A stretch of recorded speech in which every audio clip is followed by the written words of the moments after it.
Hi friends, welcome to Zenith's World.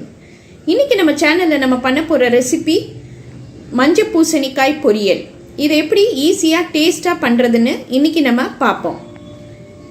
நான் மஞ்சள் பூசணி ஒரு 250 கிராம் எடுத்திருக்கேன். இதை விதையெல்லாம் எடுத்துட்டு இந்த தோலெல்லாம் நல்லா சீவிட்டு நம்ம இப்போ இதை சின்ன சின்னதாக கட் பண்ணி வச்சிடலாம். இந்த அளவுக்கு கட் பண்ணிக்கோங்க. இதை சின்ன சின்னதாக கட் பண்ணிவிட்டு நம்ம தண்ணியில் போட்டு வச்சிடலாம். இப்போ இதை எப்படி பண்ணுறதுன்னு நம்ம பார்ப்போம். அடுப்பில் கடாயில் 2 ஸ்பூன் ஆயில் ஊற்றிருக்கேன். ஆயில் நல்லா காஞ்ச உடனே 1 ஸ்பூன் கடுகு, 1 ஸ்பூன் உளுந்து, பெரிய வெங்காயம் 1 மெல்லிசாக கட் பண்ணி இதில் போட்டுடலாம். ஆனியன் நல்லா வதங்கட்டும்.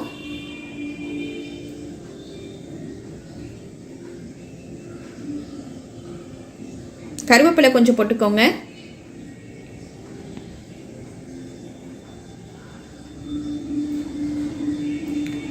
பச்சை மிளகா ஒரு 2 பச்சை மிளகாவை பாதியாக பிச்சு போட்டுடலாம். பெரிய தக்காளி 1 கட் பண்ணி இதில் போட்டுருவோம். இப்போ எல்லாம் சேர்ந்து நல்லா வதக்கிடலாம்.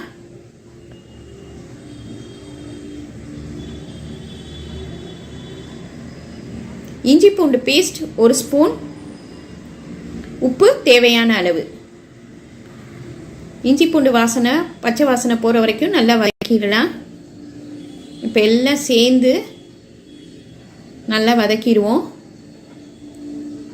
இப்போ இதில்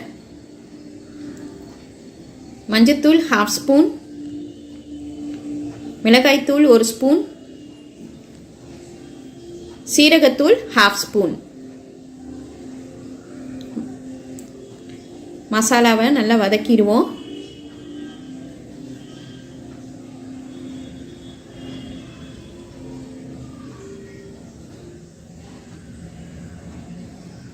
இப்போ நம்ம கட் பண்ணி வச்சிருக்கிற இந்த மஞ்சள் பூசணிக்காவை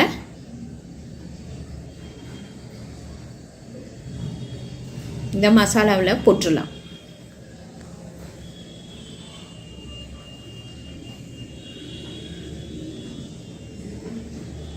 இப்போ இதை நல்லா கிளறி விட்டுருங்க.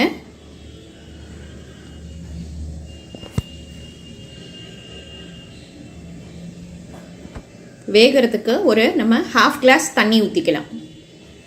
இந்த காய் சீக்கிரம் வெந்துடும்.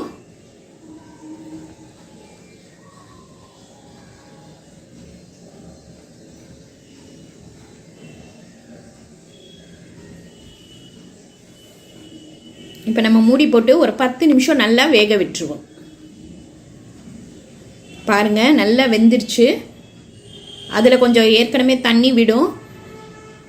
ரொம்ப ட்ரையாக இல்லாமல் இந்த மாதிரி கொஞ்சம் தண்ணியாகவும் இருந்தால் தான் நல்லா டேஸ்ட்டாக இருக்கும்.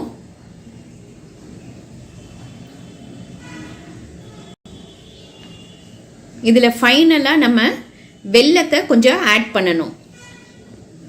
நம்ம வெல்லம் ஆட் பண்ணாதான் இந்த மஞ்சள் பூசணிக்காய் பொரியல் வந்து ரொம்ப டேஸ்ட்டாக இருக்கும், டிஃப்ரெண்ட்டாக இருக்கும், நல்லா இனிப்பாகவும் இருக்கும், காரமாகவும் இருக்கும், ஒரு டிஃப்ரெண்ட்டான டேஸ்ட்டு கொடுக்கும்.